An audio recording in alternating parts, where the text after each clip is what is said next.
Colonel, what is your understanding of the nature of preparation by the Israeli military and the American military for an attack, maybe even an invasion on Iran?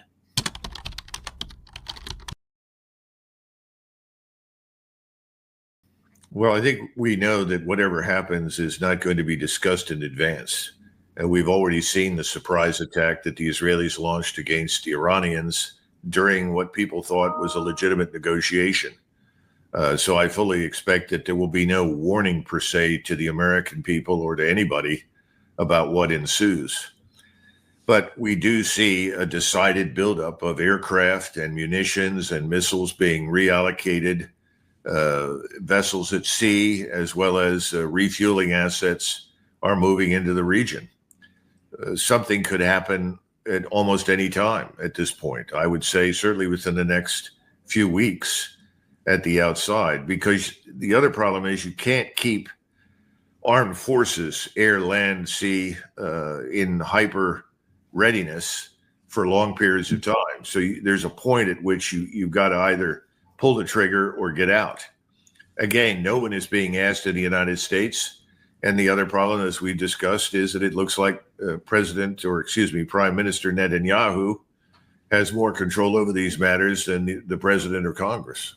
Recognizing that Iran is nowhere near a nuclear weapon, that was a subterfuge, and Netanyahu's true goal was to decapitate, figuratively and literally, the Iranian leadership and sow chaos in the country. Does that make sense to you?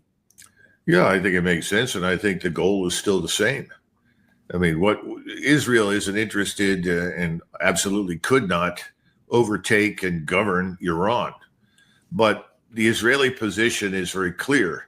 The more balkanized the region, the more dissension and division in the region, the safer Israel is. That's their theory.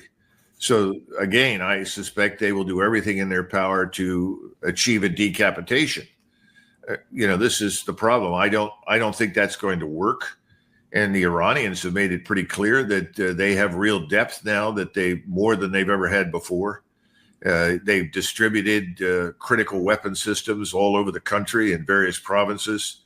They're ready for the kind of attack that I think the Israelis want to launch. So the Israelis know that there is no chance for them to succeed on their own. And once again, that means they need us. The question is, how are we going to perform? What are we going to do this time around? And I'm a little concerned about that, because I think the air defense capability in Iran is much better than it was before. It's not 100%, but it's certainly 60 to 70% of everything that they would want. And I'm concerned that we will take casualties this time. There will be no restraint exercised by Iran. Iran will regard this as an existential fight to the finish, and they will use everything at their disposal. Does Iran pose the slightest threat to American national security, Colonel McGregor? No, it never has. By the way, I don't see any evidence that Venezuela poses any threat to the United States. I mean, if you want to attack places that present a real threat, those two aren't on the list. But it doesn't matter. Again, Congress isn't raising that question. Congress isn't debating this, and the president can act as he wishes. And right now, he's going to do whatever the Israeli government and Mr. Netanyahu tell him to do. If you go back to war this time with Iran, I would rather suspect you'll see the Straits of Hormuz shut down, because now most of the oil and gas coming out of Iran can be shipped by rail all the way to China. And you have new pipelines from Russia into China. So I don't think the Chinese are going to be hurt as badly as they would have been otherwise.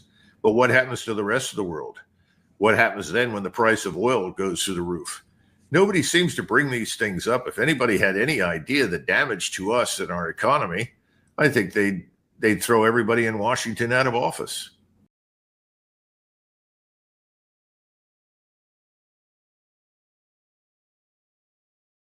سرچ مدیا